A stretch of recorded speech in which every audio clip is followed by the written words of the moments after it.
I would like to begin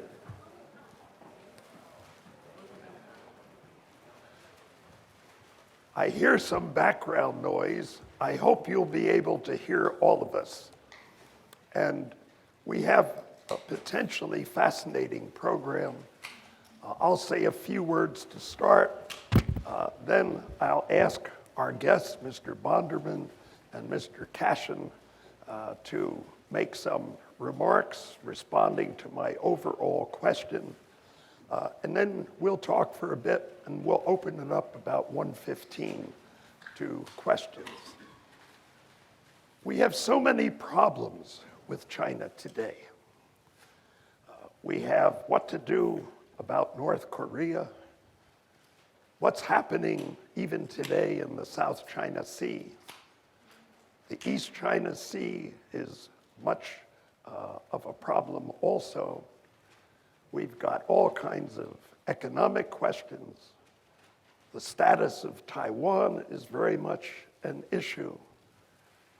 And yet, business with China goes on, often profitably. Chinese economy is said to be declining in the speed of its growth. Other countries are competing in East Asia for cooperation with the US. The business community in this country is the basic support for US-China relations. But what's happening? And we know that Chinese investment in this country is increasing while foreign investors, especially American, complain more about the satisfactory nature or unsatisfactory nature of doing business in China in recent years. There's lots going on. And of course, this is a law school, and we're interested in what has law got to do with it. Mr. Bonderman, who was my student in the class of 1966 at Harvard Law School, I wanted him to be an expert in Islamic law and join me on the Harvard Law School faculty. He went to Cairo, studied Arabic for 18 months, and has ended up one of the major US investors in China. Luck is very important. He knows a great deal more about the actuality of the Chinese legal system and its relation to business than I do now. 15 years ago, I retired after 20 years of doing deals with China and settling disputes. But I'm out of date, and I'm looking forward to what he's got to tell us and what Mr. Dick Cashin, Richard Cashin, has to tell us, because he's a worldwide investor. He's invested in China. He employs people. He's got a factory in Nanjing. He's not without China experience, but he sees it in a very broad light. And it will be interesting to hear what he's got to say also. But David, let's start out. What has law got to do with your experience? If you've invested a couple of $1 billion in China, does the legal system give you comfort? Do you do it despite the legal system's well-known difficulties? Have you used lawyers? Do you make contracts? Do Chinese live up to contracts? How do you settle disputes, if at all? What is the relation of law to China's cooperation with us? We're glad to see you. No, so, look, China is a place which has a different legal system, but it does have a legal system. It doesn't necessarily work always as a Western legal system might work, but it stumbles along in different ways. And in purely commercial context, there's less ideology than one reads about in the newspapers, talking about things which are more politically fraught. We've had, as I was saying before you could hear, we had a control of a bank, a listed bank called the Shenzhen Development Bank for many years. And we had lots of dealings with the securities regulators and the banking regulators, the CBRC and the CSRC. And they were at least as competent, in most cases more competent, and more understanding than US regulators in comparable circumstances. On the litigation side, we've had two pieces of litigation. One in the local courts in Shanghai and won an arbitration in London with the government of Shenzhen. And so there is a system that works. We can talk about those cases at some point if you like, but there is a system that works. But as I say, it's not a center point of your thinking. It's not like if you're doing a deal in the United States or in the UK and you have a contract provision, you know you're going to enforce it in court. You don't start out that way. There's lots of other pressures that you would try to bring to bear if you had a problem before you would wind up in a Chinese court. But does it deter you at the outset? No. As you point out, you take for granted an investment in the United States as a certain legal protection. Here you were not an expert in China. Where did you get your information? Where did you get your advice? To what extent did lawyers help you? Or was that irrelevant because you knew the business opportunities were so good they would be worth whatever the risk is? Some of the latter. We've been operating in China since 1994. We were the first private equity firm to set up shop. We had an office in the old Jingjiang Hotel in Shanghai. In Shanghai, which is the only place you could actually open an office in those days. And it was the case always that we saw opportunities, and you saw ways to deal with those opportunities. That you had to have a lawyer of some sort involved because you were drafting a contract if you were going to buy something. But in the early days, it was the Wild West. And the politics of life were much more important than the legal system. It was who you know and who you could get to help. So in one of the very early deals, which was a marquee deal at the time for a company called White Rabbit, Daibaitu, we more or less got defrauded by the management who were employees of the government of Shanghai. And we went to Zhu Rongji, who fixed it. Because he didn't forget whether it was private or not, he thought it was bad for China to have prominent people being treated badly, and he fixed it. You were dealing with Zhu Rongji. He wasn't yet prime minister, or was he? He was. So he was one of the most dynamic, able, smartest, law-respecting people in China. He used to lecture the Chinese bureaucracy. You've got to live up to contracts. How did you get to Zhu Rongji? We knew him. You knew him how? Through contacts? Through my partner, Richard Blum, who was the husband of Dianne Feinstein, who was the mayor of San Francisco when Zhu Rongji was in Shanghai. And they were sister cities, and they used to have social visits. They knew each other. So we called up Zhu Rongji, and he said, we'll fix it. And they fixed it. As opposed to going to court and say, my management needs to be evicted or whatever the issue was. And how did the deal work out? It worked out great. The city of Shanghai gave us our money back, and we were glad to escape from certain defeat. So you were lucky you didn't suffer a disaster. Yes. And you got experience, but did you make any money? Not in that deal, but overall, yes. We have a pretty big Asian operation these days. About a quarter of what we do is China, a quarter of what we do is Australia, a quarter is Southeast Asia, and a quarter is India. So China is as big a market as we operate in. You told me that you went to China every month for 22 years. Yeah, pretty much. Does that say the personal contact is crucial? That's true everywhere. It doesn't matter whether it's China or India or Vietnam. Knowing people is important. You can't show up as a Westerner and say, this is China, I'm going to do my thing here and ignore whatever the local customs are and the local social groups, et cetera. You have to have people. In some societies, lawyers play that role. That is not the role that lawyers play for you in China. And of course, when we started our Chinese operation, everybody except Blum and myself was Chinese. So everybody has their relations, and people went to Shanghai University or they went to... You hired a Chinese staff? Everybody who ever worked for us in China, with one exception, was Chinese. How did you find them? Well, lots of times they found us. But it's how do you find people in the United States? There's lots of different ways you can run across people. And, you know, at the start, there weren't that many guys who, you had to be Western educated, because the people running the firm, which is say Blum and myself in those days, didn't speak Chinese. So we couldn't have guys who were Chinese speakers only because we couldn't understand what they were saying, except through a translator, which is not a way to get a deal done. So there were lots of Chinese who were interested in returning. Our senior deal guy, who now runs his own firm, is a guy named Shenwei Jian, who went to USF and later taught at Wharton before we recruited him out of Morgan Stanley. So there were people, even 20 years ago, who had the right kind of background. There are many more people now. We didn't have classes like this, but there were people around. Dick, I want to bring you into this because you approach China with very different lenses. You majored in Chinese studies at Harvard College.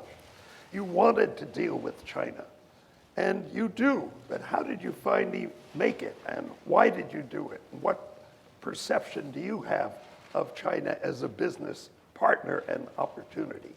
So how I got going was my father was a Foreign Service officer. We lived in Indonesia, and I got a job working for Citibank in the summer, you know, as a like a high school kid.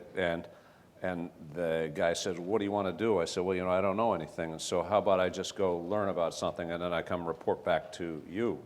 And he says, "That sounds fine." I said, "Well, how about some like business or industry?" I said, "How about like the electronics industry in Indonesia in 1970 or something like that?"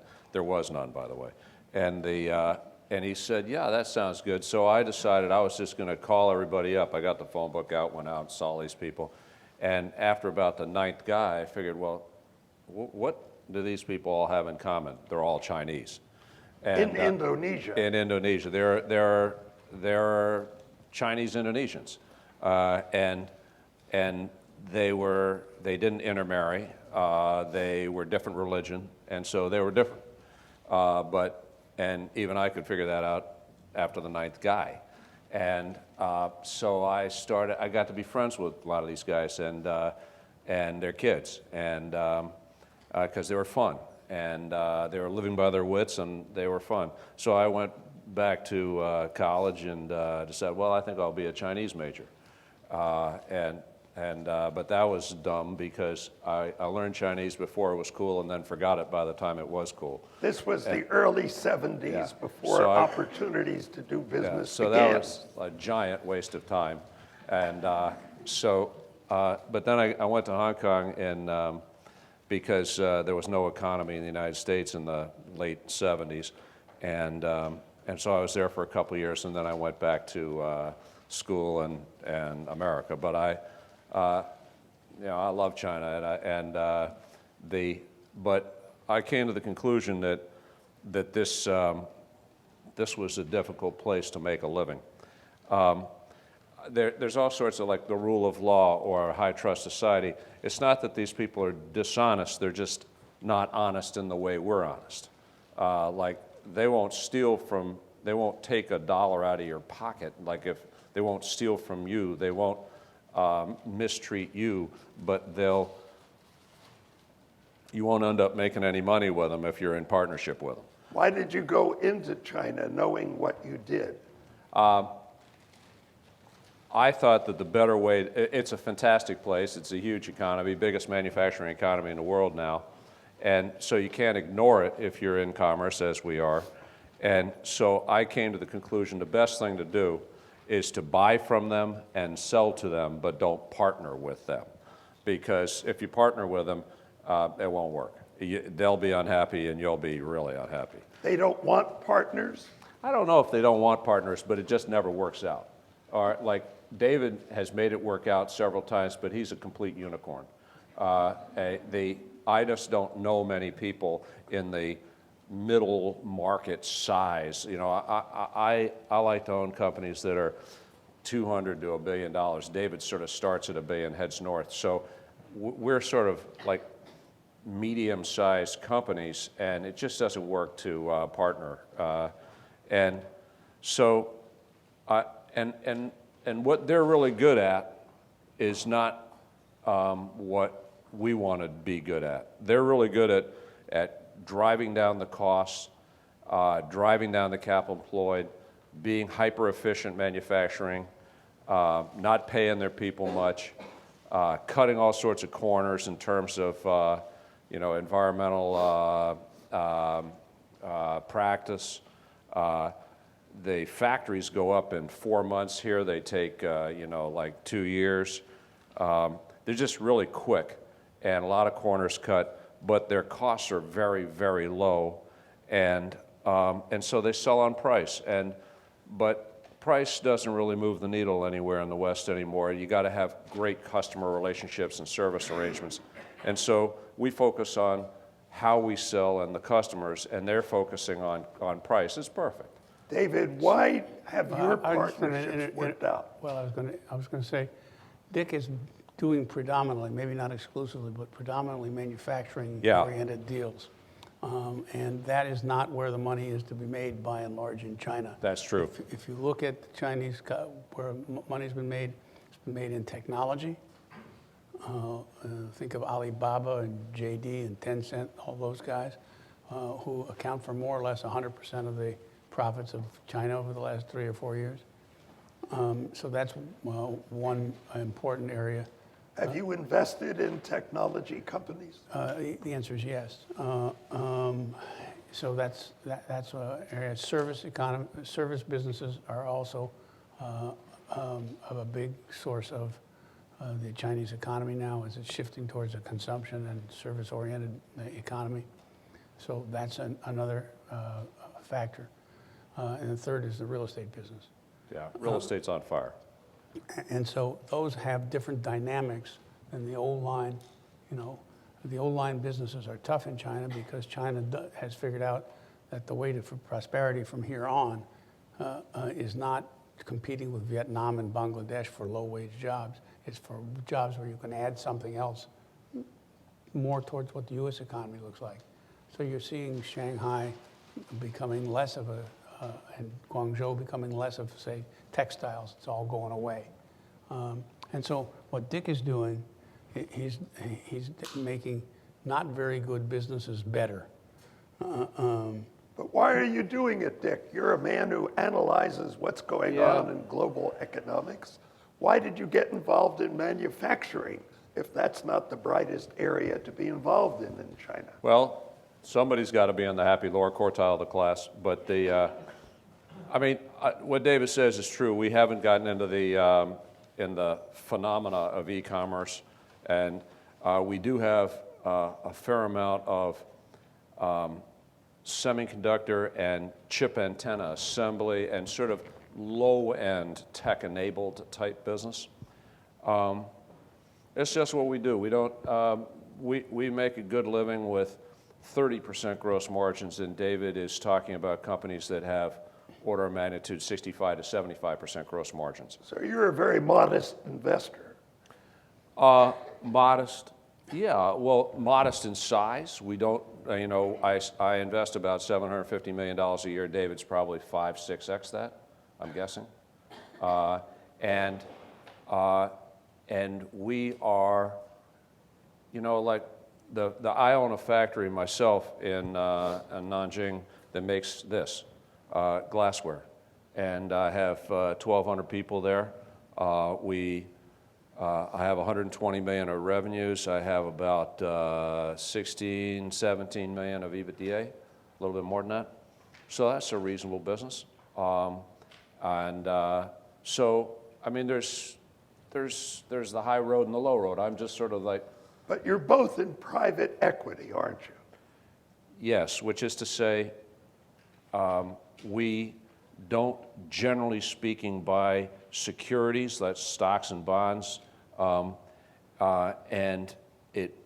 we buy the company, or we buy big blocks of companies, and we tend to put them together and be more involved in the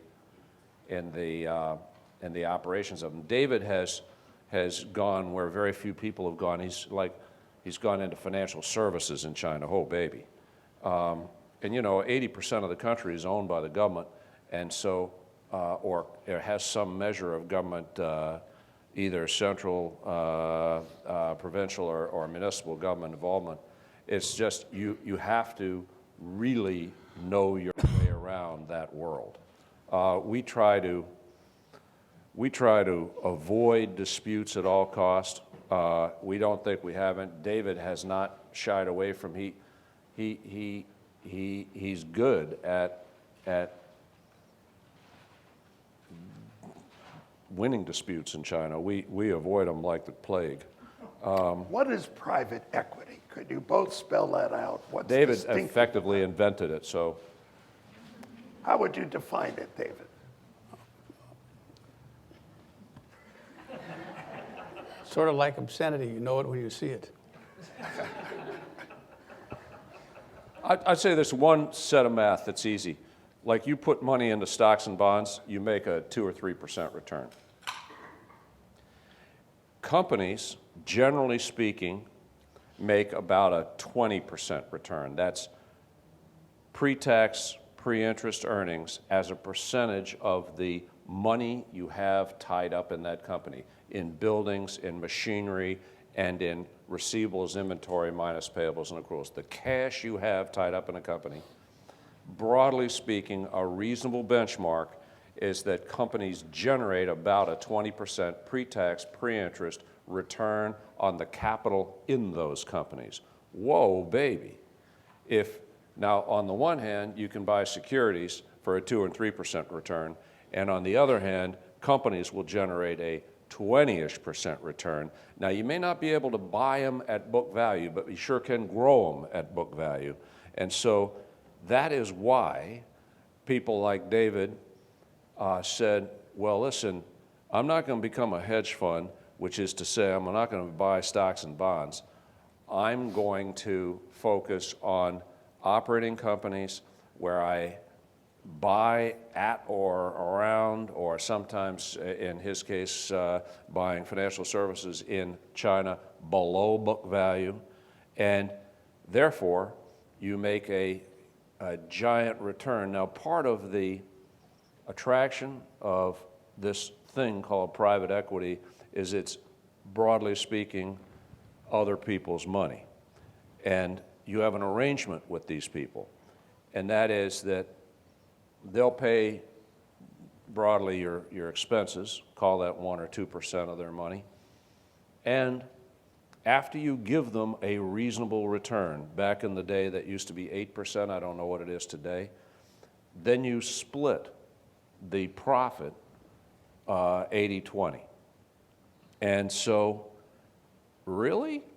Now that wasn't that good a deal back in 1980 or 78 or whenever David started, but because maybe you had 5 people, you are investing $100 million, maybe you doubled it in 3 years, you made a 25% return, reasonable, and that meant that 5 guys made 20% of the profit, 100 became 200, 100 of profit, 20% of the profit, 20 million, split among 5 guys over 3 years. All right, it's a living.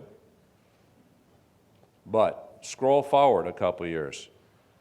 Now it's, call it 24 guys, not 4 guys. But the amount of money we're talking about is billions. And so it was almost as though they made one small error. They left the 20 in place. And they multiplied the amount of money that people were managing by factors of 20, 30, 40, 50. And so that is what caused this, 2 things caused the move into private equity. One, that the returns in companies were so much greater than buying stocks and bonds. And 2, what was good for the investor became good for the people doing the work. Is this Let me- because of let the me- rising economy in China? Well, let me go back and take another stab at Okay? answering the question. This will Private be correct. Mine was speculation. No, not in the least. Dick is one of the most artful practitioners of private equity there is. The original idea that people labeled private equity could also be the same thing as a leveraged buyout. And that all happened in the 1980s. It started when Michael Milken, among others, but mainly Michael Milken at Drexel, figured out that you could issue low-rated debt, and the leverage it provided boosted returns. The math is pretty simple. If I buy a company for $10 and it's all equity and it makes 10% a year, I'm making $1 a year. If instead of putting up my money, I go to Dick's Point and use other people's money, largely that of banks and lending institutions, and I borrow, let's say, 8 of those dollars, and I have a low interest rate, I get something close to my dollar before, but now I only have $2 invested, so I'm making 50% instead of 10% through the magic of leverage. And that's where private equity started, doing leveraged buyouts. Since then, the big private equity firms have all expanded way beyond that. They do different kinds of investing, mainly not in the public markets. That's hence the term private. But they do controlled deals, they do uncontrolled deals, they do traditional leveraged buyouts, they do technology investing. There's all kinds of different things. So private equity has sort of kind of meant anything that isn't in the public markets and probably using leverage. But there's no concise definition of private equity. You fellows make it sound very easy, but wasn't there high risk in China? Was the legal environment so secure that you figured there's very low risk? And what about business risk? Well, it depends on the business, obviously. And some businesses are riskier than others. China has a set of rules by which it operates. Some of those rules, as Dick pointed out, are a little different. I mean, you know, if you conduct due diligence in the United States, for example, we were looking at buying a controlling stake in an insurance company in China, and we couldn't figure out the numbers. And ultimately, in order to figure out what happened, we surreptitiously sent in a bunch of guys to answer calls from the company to hire employees, put them on the company payroll, and they figured out in 6 weeks of being on the company payroll, the company was a fraud. You could never figure that out from the outside, and that would never happen in the UK or in the United States. There's a differential view of what's fair and what's not fair, and the sort of Chinese mentality is that investing in the stock market is the same thing as going to Macau and putting it all on the number 7. It's a gamble, and so people behave as though it's a gamble. And you just have to understand the culture. See, I think that also it's a little bit like pre-law, or it's sort of the rule of mutual benefit. You have to, like a perfect transaction is one that is mutually beneficial. You succeed and they succeed in broadly speaking, equal measure. I think in China and outside of the developed world, you really have to bend over backwards to figure out whether this is good for that person on the other side of the table, because broadly, you can't rely on legal agreements. That is really gambling. And so you got to make sure that they need you as much as you need them. And it's interesting, I think, to watch, you know, the big question now, I think, as far as China is concerned, what about IP? When will Chinese companies have enough invested in IP so that they'll respect your IP? Because Huawei is interesting. You pull out the financial statements of Huawei, and a normal telecom equipment and software provider, that guy is going to be spending something between 13, 14, 15, as high as 18% of revenues in R&D. And early on, Huawei, you know what they were spending? 0. Because they were stealing it all. And it was cheap to steal it. In the United States? Or Everywhere, elsewhere? everywhere, just knocking it off. They'd hire people that work for telecom companies. They just and they'd say, okay, tell me what you know. And even today, it's interesting. The margins in telecom equipment and software, everywhere but America. America is where the margins are, Everywhere else in the world, there are no margins because ZTE and Huawei just destroy the market. In America, they can't get a foot in the door because CFIUS slows them down. Want to But- explain what CFIUS is? What is it? Control of Committee on Investments Foreign and Investment in Yeah, the they US. stop foreigners from taking. I forget what the acronym is. It's CIFIUS. Control of investment in foreign something in U.S. something like that. But CFIUS is just code for it's important technologically and security-wise to the United States, and no, we don't want that foreigner owning this sensitive asset. But it is interesting that if you now look at Huawei and ZTE, they're closer to 10% of R&D, and they're heading north.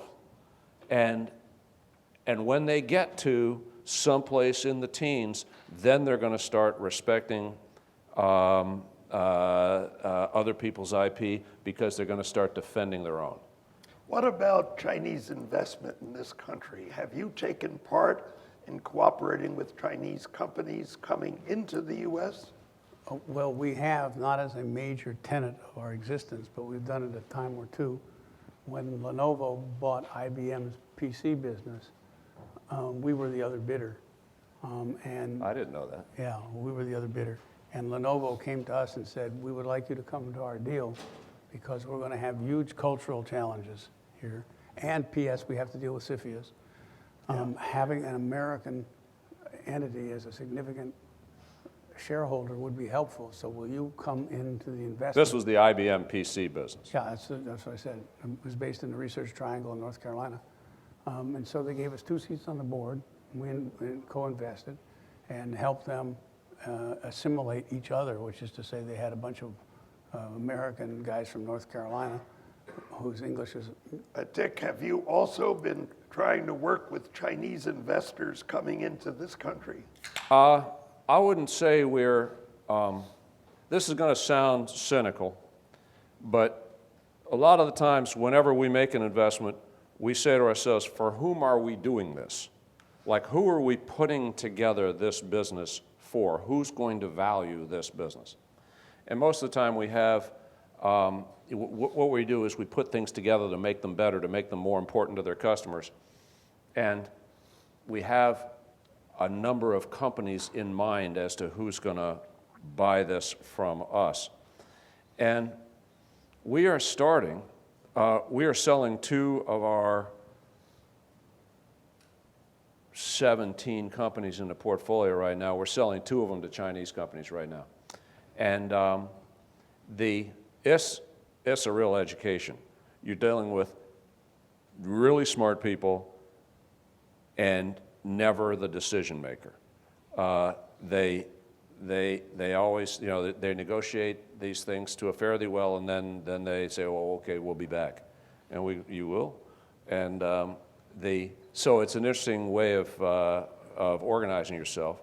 But there's You don't know who your co-investor is? Well, you know, but you can't necessarily get to the decision maker who's chairman so-and-so in some place in China, and it's got some very nice English-speaking guy who went to Harvard, but is Chinese as the mouthpiece.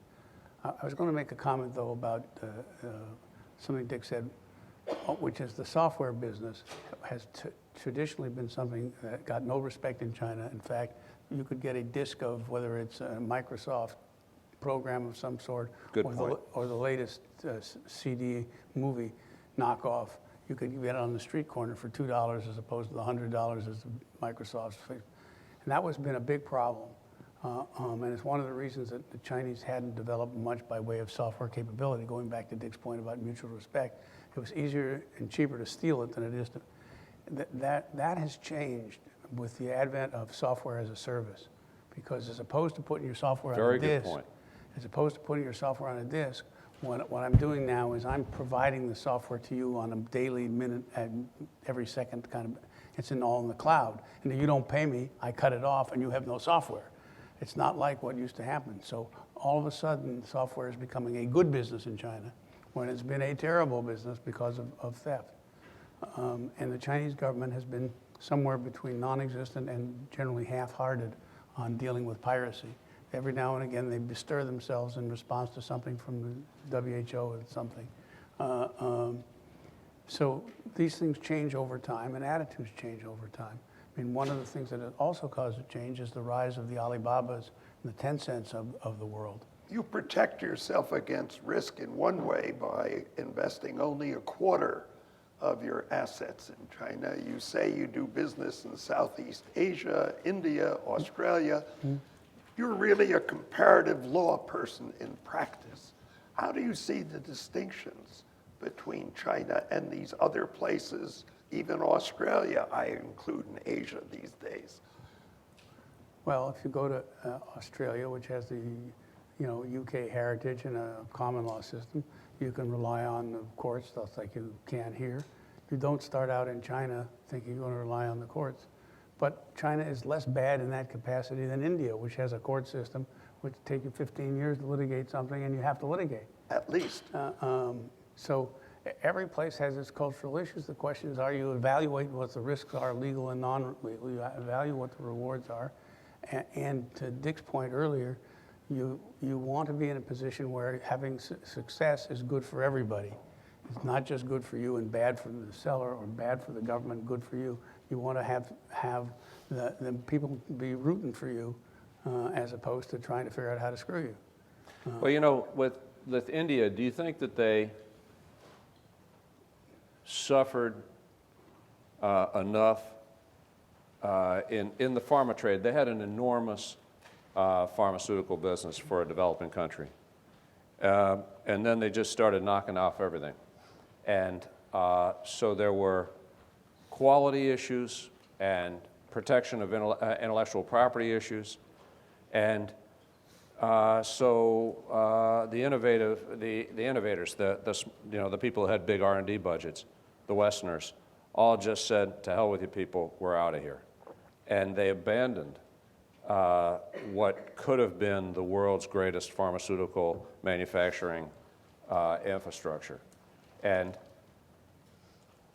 well, I think that the Indians are starting to figure out they're definitely figuring out that was just a silly idea to steal. And that intellectual property has, to respect it has its costs, but to abuse it, well, I mean, you got to ask yourself, long term, is that good an idea? I think that software as a service I hadn't thought about, but it definitely is the case.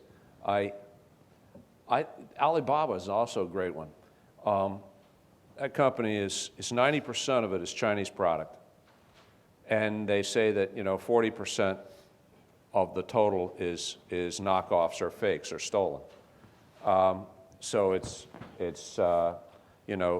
Adidas puts an order of 10,000 shoes into Guangdong someplace. The factory makes 20, sells Adidas 10, dumps 10 on Adidas shoes, Adidas boxes, the whole thing on Alibaba. And they make a lot of money because they don't pay Adidas for the Adidas design and everything. And No way of stopping that? well, no, because Jack Ma, as urbane and sort of user-friendly guy as he is, for the last several years, he's just been saying, hey, listen, really? What's the value of a brand?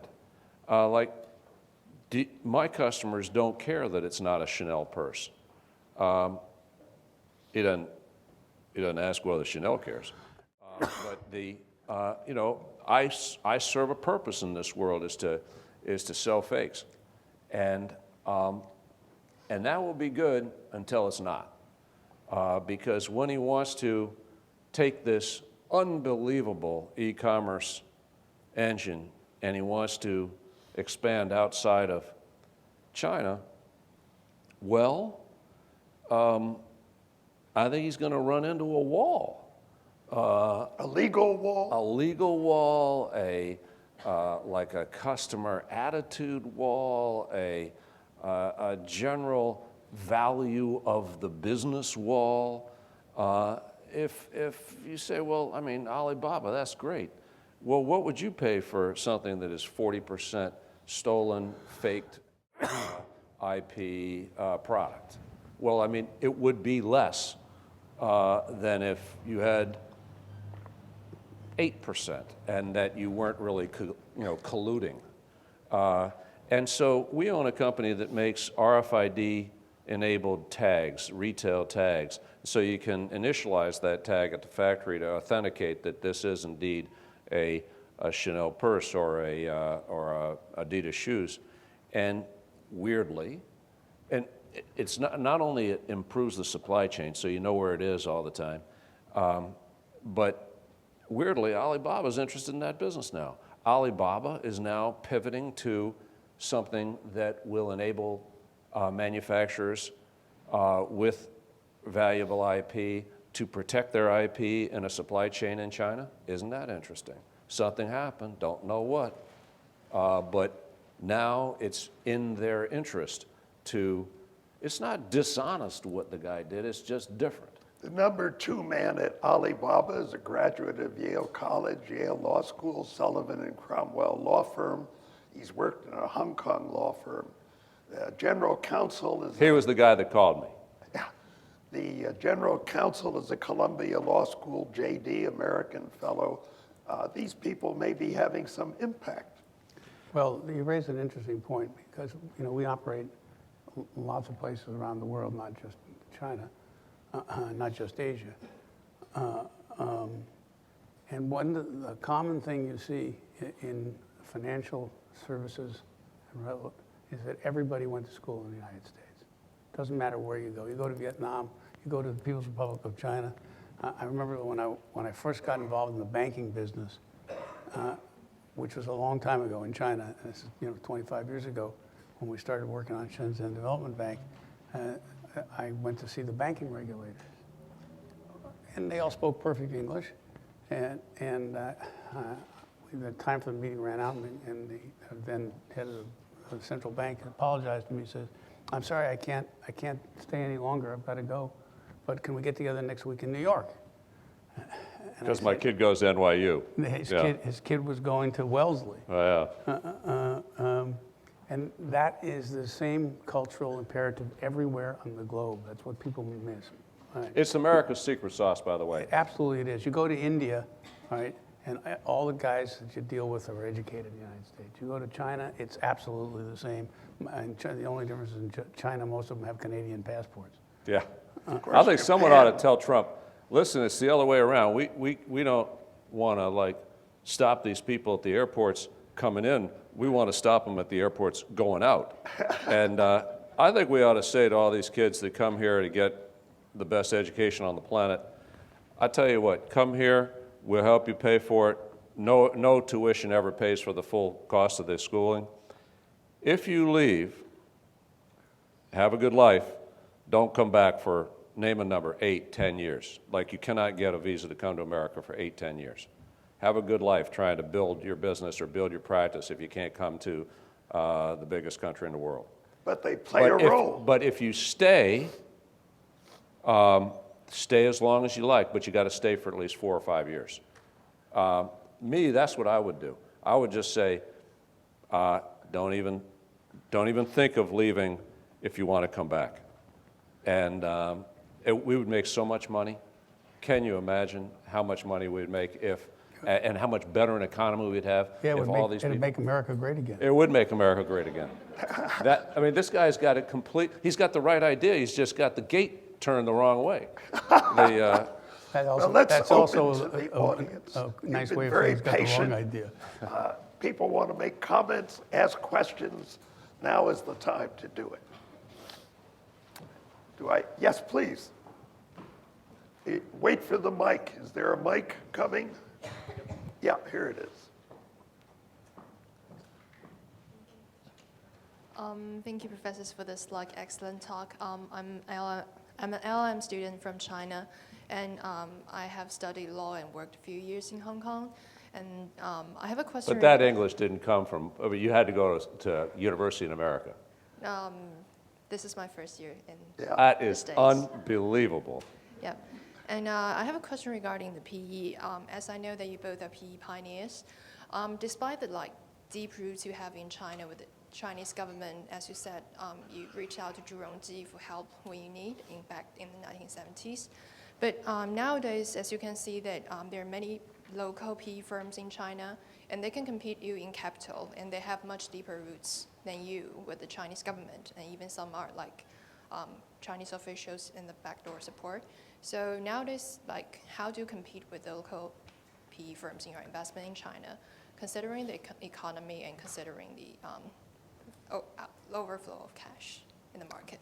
Thank you. Well, I would say it's all idiosyncratic, which is to say there's sometimes you can't compete well. One of the issues that is being slugged out, and it's going to take a while to get resolved, is not money getting out of China, it's money going into China.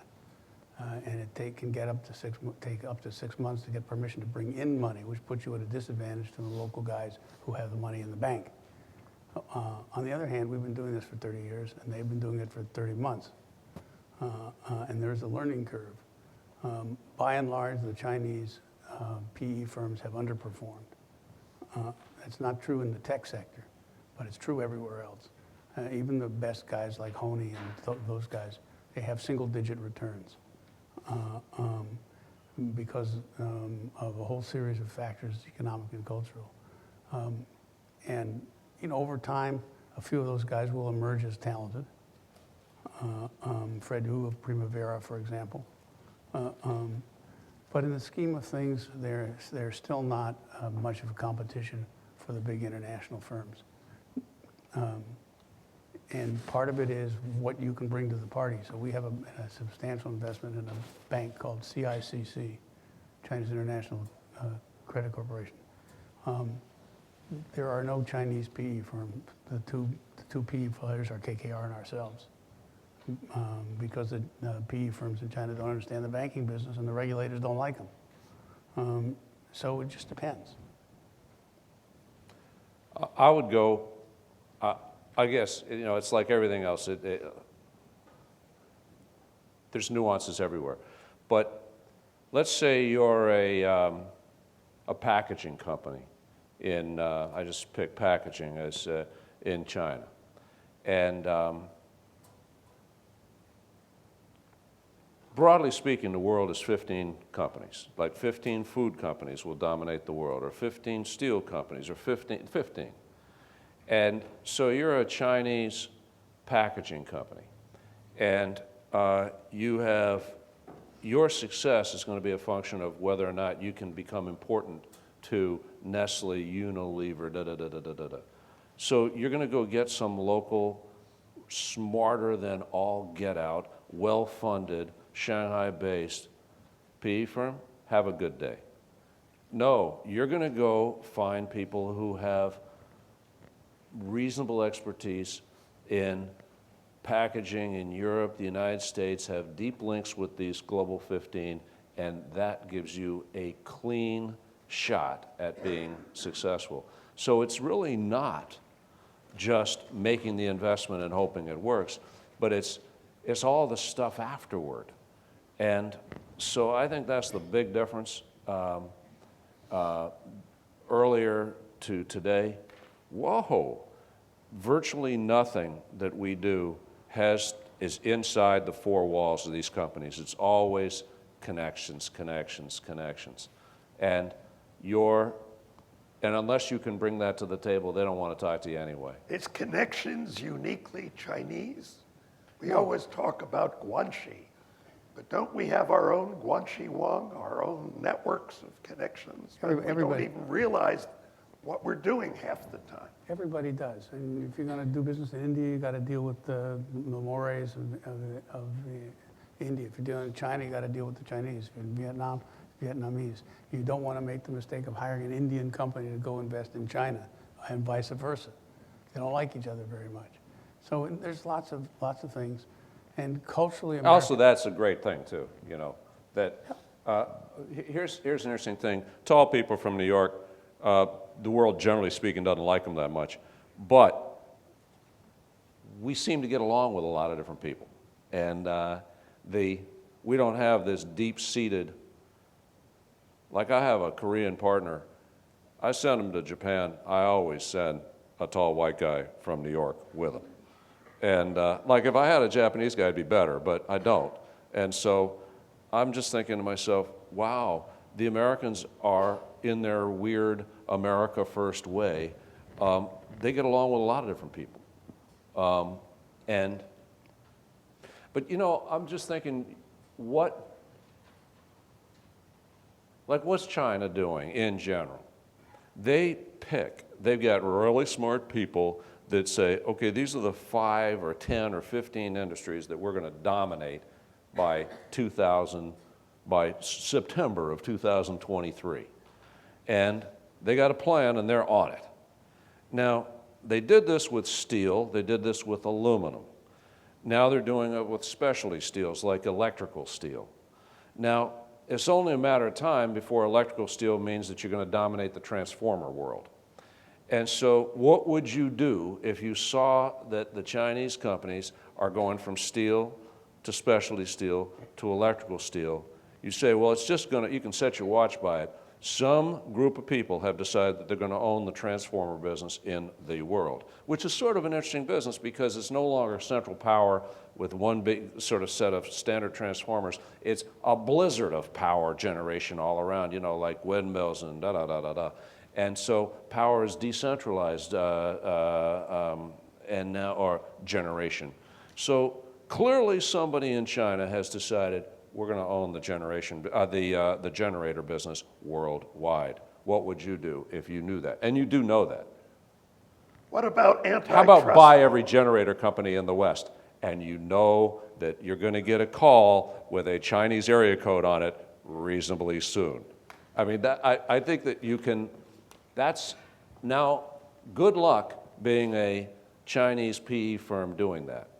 Dick, what about antitrust law? Wasn't it strange that China, of all countries, all of a sudden developed an antitrust law and has begun to apply it in its own unique way? Can we rely on our antitrust laws? Yeah. David, you're an expert in these matters, or you used to be. That's a big boy question. Well, the answer to that is, in the U.S., antitrust policy varies from time to time. The Trump administration policy, most people think, will be rather looser than the Obama administration policy, so things change. I don't know why China isn't able to have an antitrust policy. The French do, the EU does, everybody does. Do you feel its impact in China? The answer is no. We were in one deal, which is Uber, where there was a lot going on between Uber and Didi, and the two of them got together and merged, and the Chinese government has said nothing whatever. So in the scheme of things, they have... Wait, I just have to interject. This is so unusual. Uber, I didn't know that, by the way, biggest car dealership in China. Who thought that was a great idea? Retail and beer distribution, I think, in Russia. I mean, don't you have a giant beer distributor in Russia? We sold it to Heineken. Okay, that probably worked out. You can almost never lose money selling companies to big companies. That's why That's why they have big companies. That's right. I mean, this is staggering, the breadth and the bravery you have going all over God's acre. What we're looking for is some niche somewhere. We're not trying to buy the biggest and best, whatever it is and whatever the country is. You're looking for a niche somewhere where you can add value or you can have an insight that other people don't have for one reason or another. Questions, comments? Thank you for speaking. I'm curious. You're from Shanghai? Yeah, no, from Yeah. Beijing. Yeah.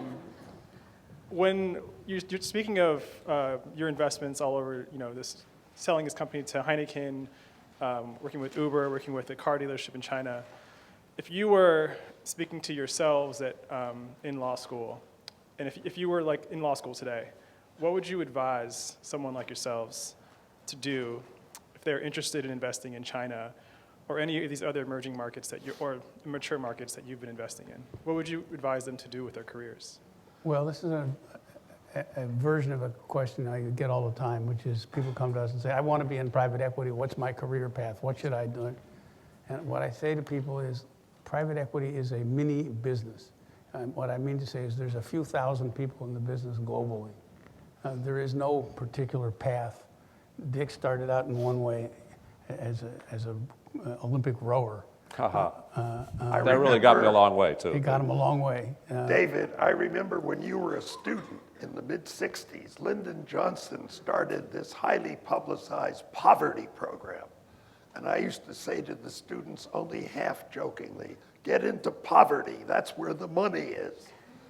And of course, some of them did get into housing for the poor, and next thing I knew, they were vice chairmen of CS First Boston and other places about housing for the rich. My point is it's all serendipity. There is no path. I can't tell you, well, if you want to be a private equity guy with a focus on China, learning Chinese wouldn't hurt, obviously. Investment banks hire a lot of people out of college or out of law school and train them, and then they all quit and go somewhere else and go do private equity or something else. But there's all kinds of different things. Some people go to work in Silicon Valley on the grounds that'll get them into some knowledge base. There's all kinds of possibilities. None of them are very numerous, and none of them have a particular pathway to success. I would say do something you love, do something you're good at, and be ready to take change as part of your life. I got, when you have 173-point IQ, that's a reasonable plan. When you have 104 IQ, you gotta have a little bit more of a plan. And so, I would tell you two things. One, whatever you do, make sure it's important to the people you work for. Like, if you're in the Army, learn to shoot people. Don't be a cook. Don't be a bus driver. Just learn to shoot people. That's what they pay for. No, that's wrong, because that's the people who get shot. And Okay. The bus driver Well, comes home that's a to bad go example. into private Whatever equity, it is, while if you're the infantryman is in the hospital getting a bone transplant. all right, something. I don't know. Whatever it is, be sure you're important to whoever you're working for. The other thing I would tell you, and what's important today, how you sell. It's all about attraction and retention of customer. It is not what you sell. Factory management, stuff like this, getting your cost of goods sold down. Forget it. It's all about how you sell. So if you're not in the how you sell department, change departments. The second thing I would tell you is it's all about adjacencies. Like you don't wake up in the morning and have one great big inspiration. Well, I don't, at least.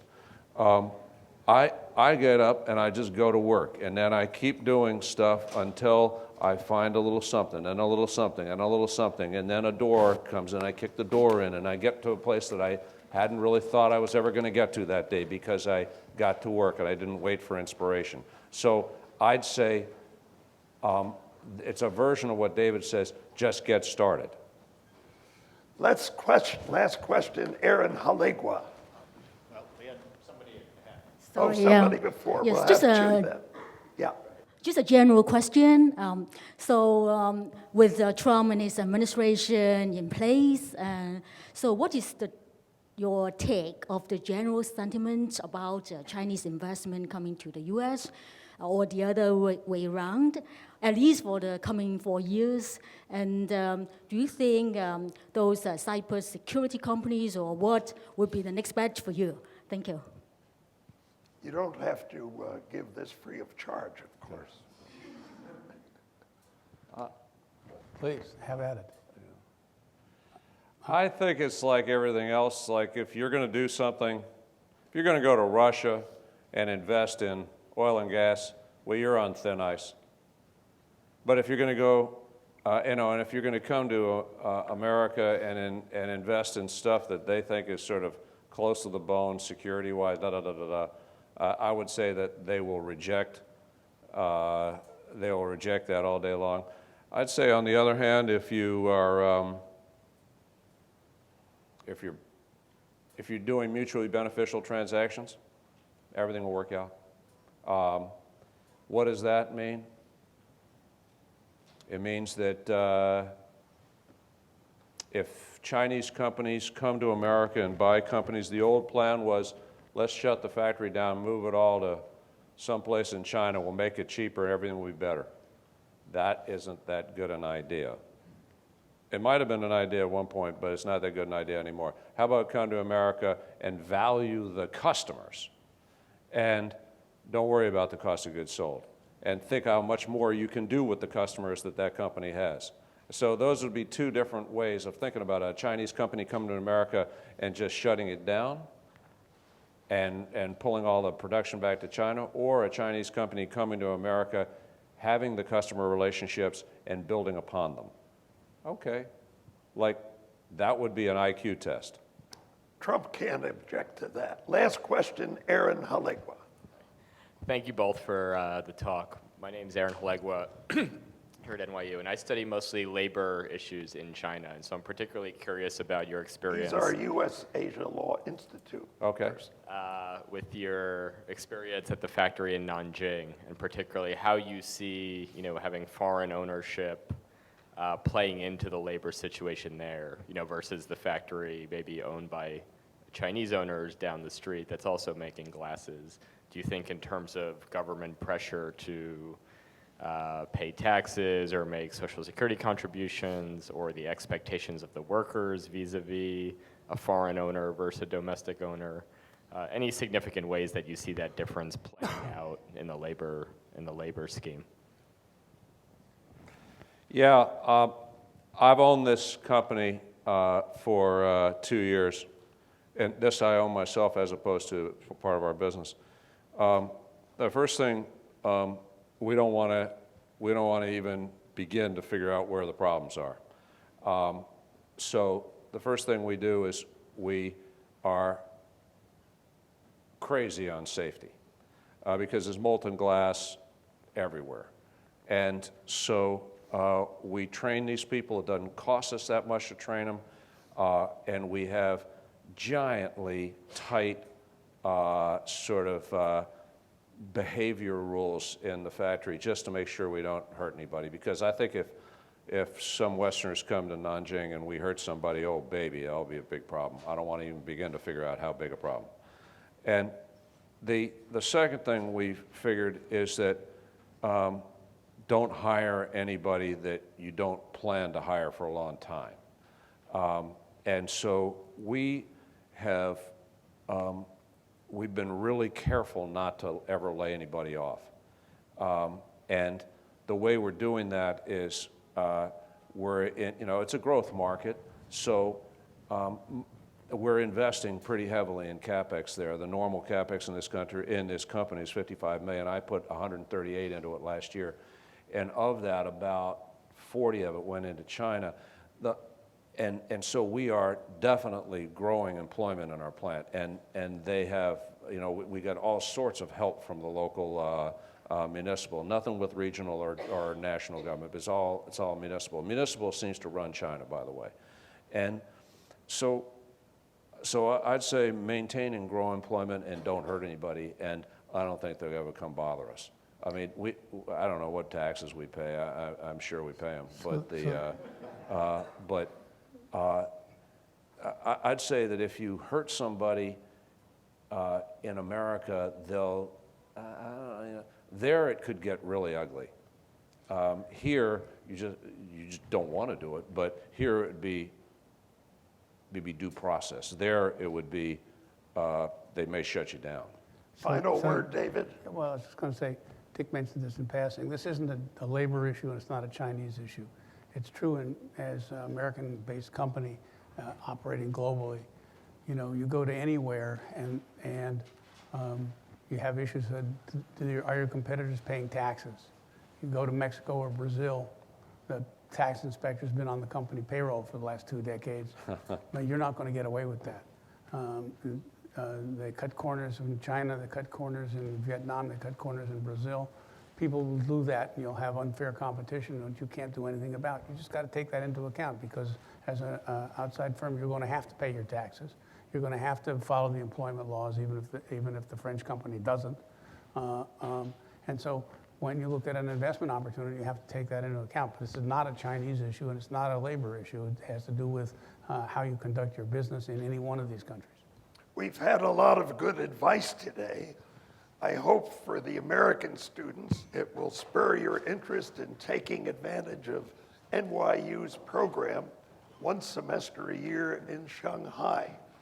You can do law study under NYU's awning while living and learning in Shanghai. For those of you from abroad, I think you've heard some pretty good, frank advice, and it certainly should stimulate further thought and study.